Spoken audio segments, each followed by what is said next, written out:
Yes, a little applause.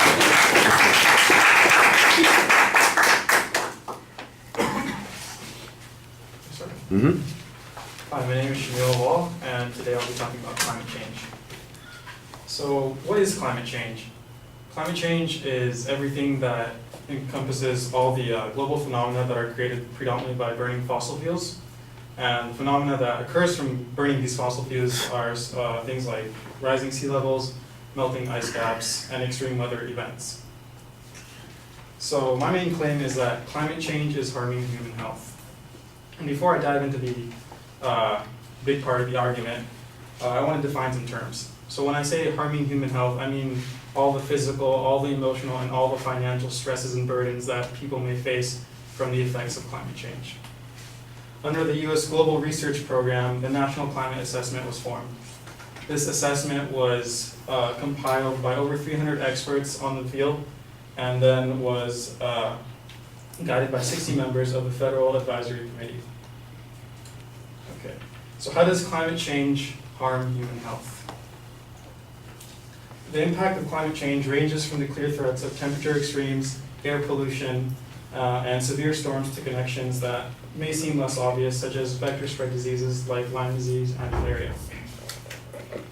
So climate change increases air pollution. According to the National Climate Assessment, hereafter referred to as the NCA, ground level ozone is increased from heat, chemical precursors, methane emissions, wildfire emissions, and air stagnation episodes. The increase in ozone levels leads to a variety of respiratory problems, such as decreased lung function, an increase in the number of asthma complications, and an increase in premature deaths. Higher global temperatures associated with worsened ozone and particle pollution.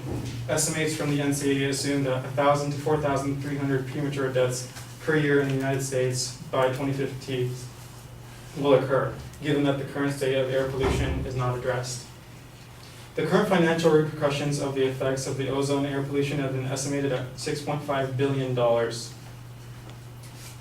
Okay, on to my second claim, or my second supporting claim. Climate change increases the intensity of natural disasters and precipitation extremes.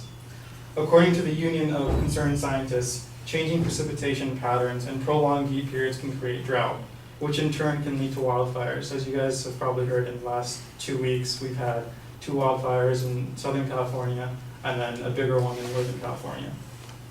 According to Julie Turkowitz of the New York Times, the destructiveness of these wildfires are due to the post-summer weather conditions, specifically the record heat that we experienced over the summer. And in October, it's the month that it's usually the driest in California. And this can be attributed to the increased heat from climate change. And I'm sure I don't really have to say this, but for the sake of the argument, wildfires are destructive to human health, mainly due to the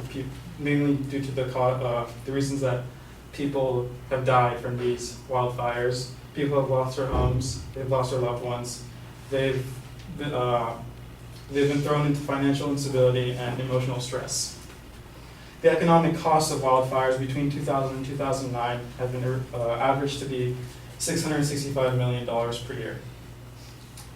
According to Kate Wheeling of the Pacific Standard, climate change is one of the leading factors that cause the heavy monsoon rains and the decimating floods of South Asia. In the last month, in August actually, the particular countries that were affected by this were Nepal, Bangladesh, and India.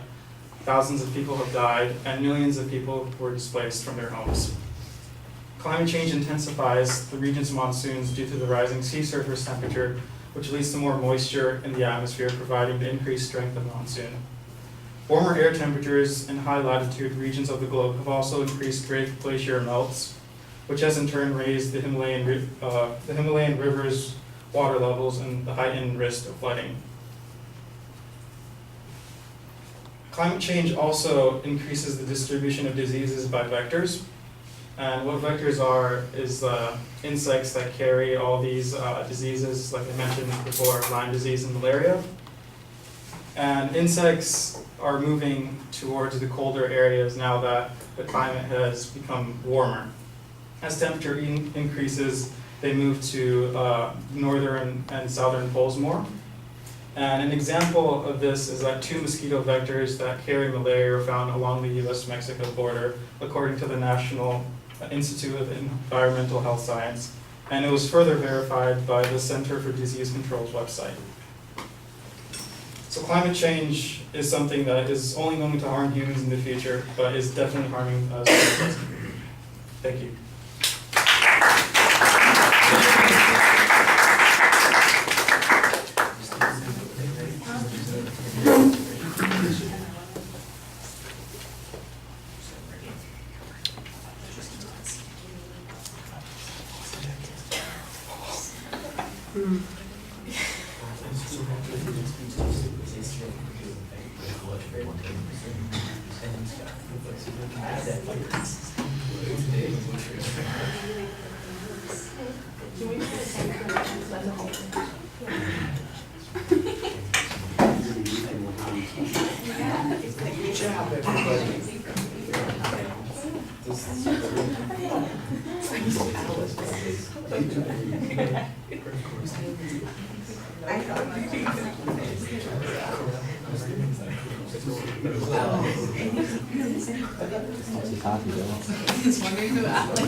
All right, well, it's presented reasonably well. You only have to look down at your notes occasionally. I thought that you had a couple of good citations in the speech to start with. Your reliance on the NCA seems like it's a good start, but there's a lot of places in the speech where it sounds like you are presenting information without giving us a source, and I'm not sure if it's because you assume that we think it's coming from the same source, or you've just neglected to give us a source citation. There was one quote from, I think her name is Wheeling, who talks about the floods in South Asia and all that stuff that came afterwards. I'm not sure, was that from her or was it from somebody else? It needs to be a lot clearer when you're presenting this information, because there are large sections where you've got claims and they sound like claims, they don't sound like evidence. There's no example, there's no statistic, and at best it sounds like somebody's testimony, so you want to make sure that you identify that testimony. I thought you did a good job explaining all of the concepts.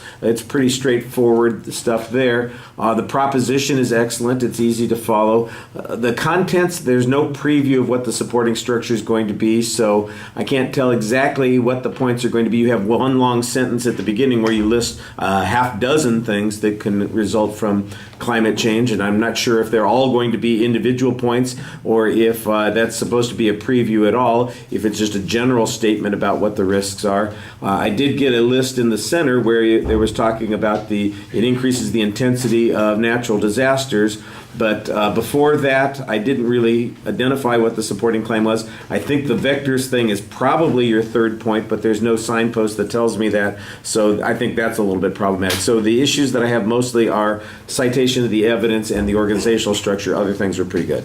All right, thank you.